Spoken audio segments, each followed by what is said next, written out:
Season 2, Episode 8. Knock, knock, knocking on Hooty's door. Brock, is Hooty the best character?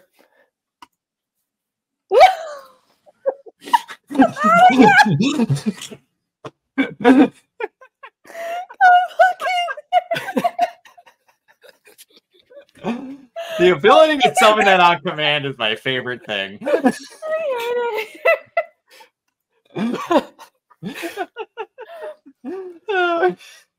I knew the second Hooty made that face when he said, "So I'm devising the plan of plans." It's a plan of plans. Yeah, Hooty's pretty good. He's not bad. And also, every time you guys tell me that there was a seismic shift in the fandom because of an episode, I literally set a timer before Amity shows up. Fair. Felon.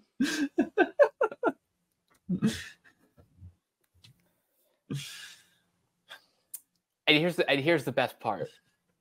There's still one more seismic shift, but we're not there. But we're not there yet. Yeah. I got a feeling. Misao, how did you feel revisiting this episode? I was like, oh, I forgot Hooty helps Ida become like hobby. Owl woman. Yeah. Yeah, I really like the Harpy Ida form that she takes after this. Yes. Our little demon is becoming a D-man. Trying to have to talk about puberty. Birds and the bees with an owl door. Did you notice demon puberty? Brock, did you notice the Evangelion Easter egg? The shirt that King is wearing when he's doing the dance? I don't know if I looked at what shirt. What was on the shirt? It was like a pink shirt with like music notes on it. It's the shirt that that Shinji and what's her face was wearing. Wait, hold on. Hold on. You'll know when you see it. Yeah, because I knew the shirt was a reference, but I don't remember that his dance Where's was a that reference. damn pit? Oh. Is that when they're trying to do the in unison dance to kill that one? Yep. Yeah. They fucking have to dance the DDR to learn how to kill an angel. Yep. I'm not making that statement up. Sure. Evangelion just allows you to make a lot of statements that it is like JoJo, where I can give you a giant. What type of JoJo bullshit? I can give you a giant spoiler, wouldn't know in reference whatsoever. Like I can tell you right now, Evangelion, the main plot point is that young boy pilots his mother to fight angels. And I didn't spoil anything because you have no idea what I'm talking about. Exactly. No, I'm just more confused. What the fuck is this? And why is it popular now? If you're a part of the next thing, which I'm going to say we're doing for Fresh Takes, you're going to have to watch it because it's a big part of how that thing was made. Yeah. It'll be your homework. Getting back to this episode. So remember how last season we had that 3-parter with like the 3 different stories between King, Ida, and Luz, like the buy swap episode? Yeah. Yeah. This is kind of like that, but the better version. Yeah. And also kind of a great example of how filler episodes are good, actually. Because it's one of the best episodes of the show, period. Yeah. There's a difference between... That's when I get irritated when people mention filler and don't understand what filler kind of is, because this, in my opinion, isn't even filler. It's character development. It's raw character development. It is an episode that is about development versus plot progression, versus filler where you have episodes of Fairy Tail where Grey's entered into a dance competition because they don't have manga to put out. Yeah. That's filler. This is an episode that isn't exactly directly tied to boosting the show forward 30% in the plot, but it shows you things that will slowly move it forward on top of making characters ready for when the plot happens. Yep. It is still integral in parts to making it go forward, but someone could give you cliff notes on it. Versus filler episodes, you could tell someone nothing about it and they don't lose anything. Yeah, basically. Looking at you, Naruto anime. There's so many folds in that shit. So specifically, what's happening here is King does not get answers about where he came from, but he gains new abilities that he didn't have before. Mm-hmm. Ida comes to terms with her disability. And I don't think I have to explain what happened to Luz and Amity. No. Ay. Freaking middle school. I don't understand how relationships. People who work. Unless you're in the ground. I mean the basement. We have a basement? We have a Also, this house that is a living being basically put inside of stone and clay has a circuit breaker. Just go with it. Don't question it. Like how that whole house is built out of a fantasy land, and then when it goes into the basement, it's a modern house's basement with a circuit breaker and like storm supply.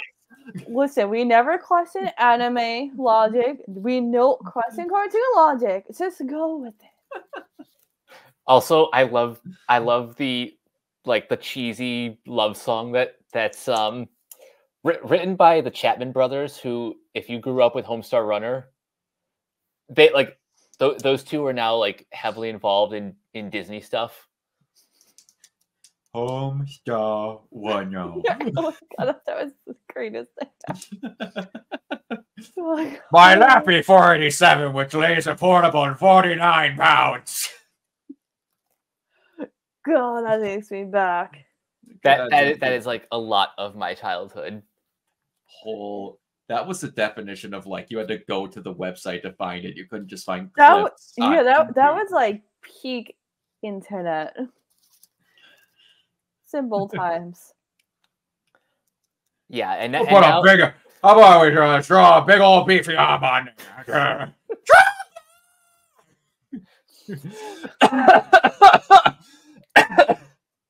And these are the people now working in Western animation.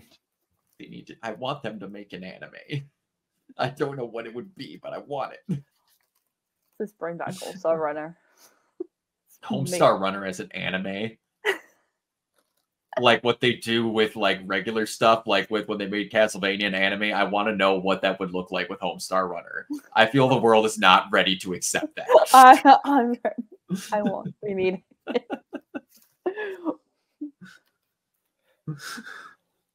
Oh, good. Trying to imagine Strong Bad's emails in an anime format, and it makes me want it now.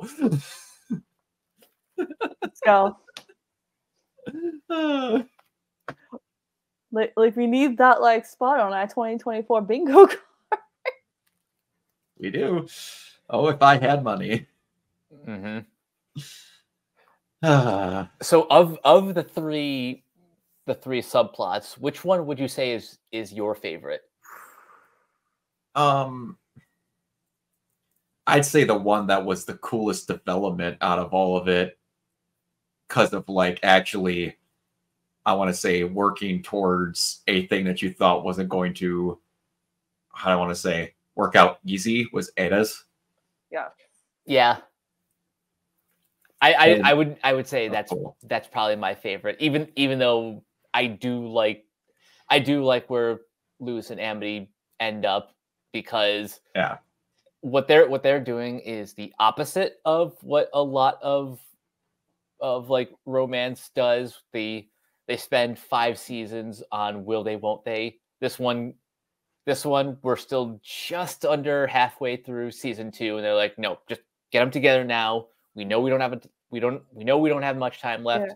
They didn't Let do them the in. Disney formula. Oh, I just met you and I'm in love. Yes, you're letting them be awkward, which needs to happen because that happens even with adults. Mm-hmm. Yeah, but I loved Ida's like dream. Yeah, the whole dream sequence was very well done. Yeah, like even like watching it again, like even especially the first time, the like symbolism when they're at like the like ocean and they're both connected with the red string of fate. Mm-hmm. Like I was like the first time I was like, damn, this hurt. Like this is heavy. That's the second Like, time the red string of fate has been referenced in a fresh takes that we've done. Oh yeah. It was in a Kamiga Kill as well. Oh, Yep. That's right. And you know that relationship ended great in the anime. Get out. Get out. Hey, we got to read through the manga, which ended better. Fair. For the most part. Fair enough. For the most part. Yeah. The stuff with King though, it's probably the funniest because it's basically just Alex Hirsch talking to himself. About puberty. Yeah. Are you a biped or insects mostly communicate through dance? What?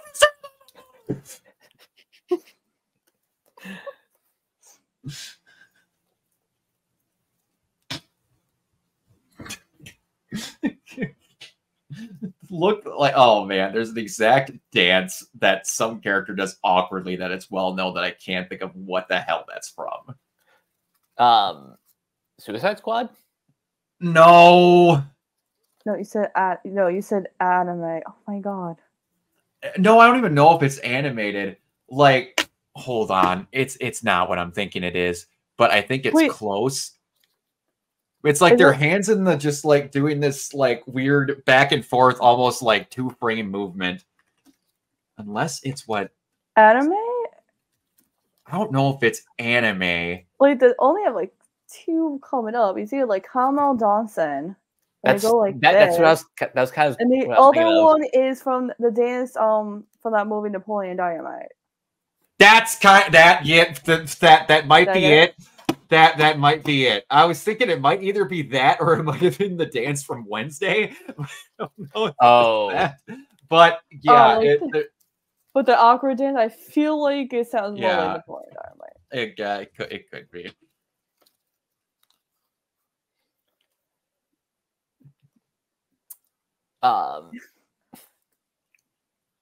Yeah, there are just a lot of great moments in King's story. Also we get Tiny Nose again.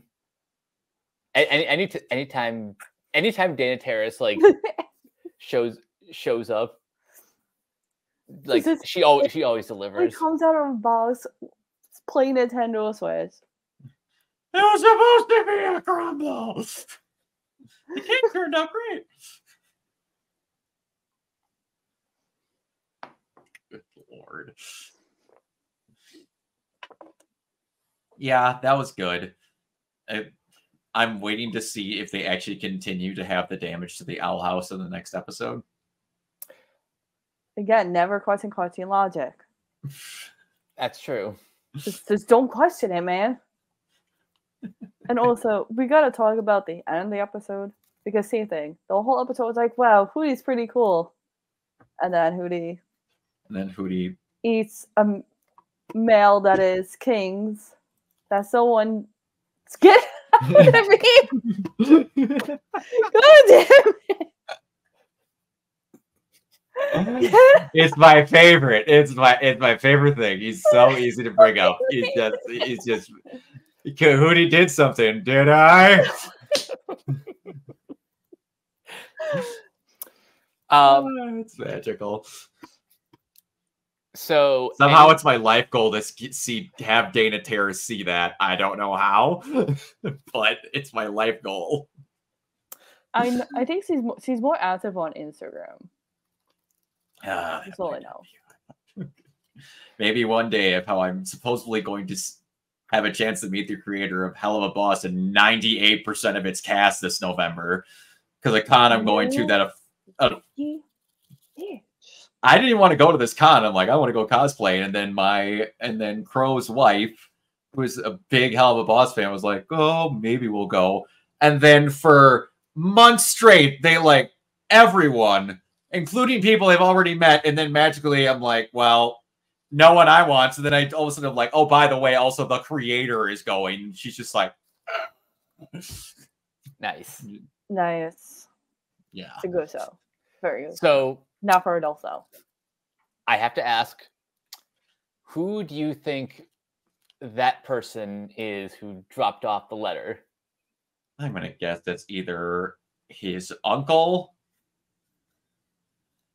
a much older brother, or a servant of his father's. Who do you think the dad is? I don't know. I partially want to say it looks kind of like that guy, but then it's going to come up and it's going to somehow be some 2-foot tall dude that looks like a sunflower. I don't know. All right. But there's more people that look exactly like King, because that guy looked just like him, except, again, with Magus Bride looking everything else. It looked like if you put Magus Bride in gargoyles. So, I don't know. We shall see. We won't see for a while because Hooty ate the letter. So we're going to have an episode of King crawling inside Hooty for some reason and finds the letter on accident. Dear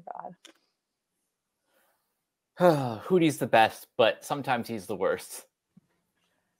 Yeah, like I said, the whole episode I was like, wow, Hooty's pretty cool. All right, I like this. And he lost it all. You can't have people make... You can only have people make so much progress. Yeah, unfortunately. I was like, God damn it, Hooty.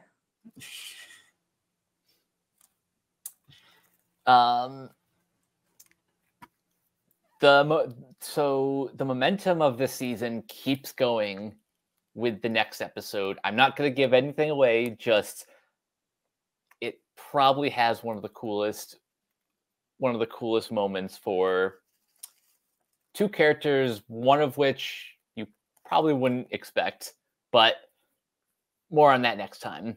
Until next time, Misao, where can everyone find you online? You can find me on Twitter at Kiva Loves Why?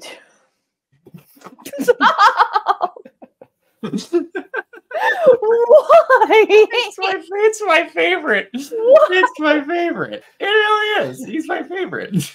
Brock, where can everyone find you? You can find me everywhere at OrganOrg0, mostly Twitch and YouTube.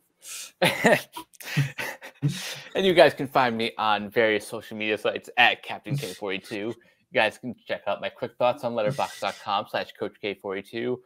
And you can follow Renegade Pop Culture on Facebook and that place at Ren Pop Culture. You can also find us on YouTube, on Podchaser. Consider supporting our Patreon at patreon.com/Renegade Pop Culture. Listen to all of our podcasts on Spotify, Apple Podcasts, or wherever you listen. And last but not least, everything can be found at renegadepopculture.com. You escape, so do we. And until next time, bye. Bye.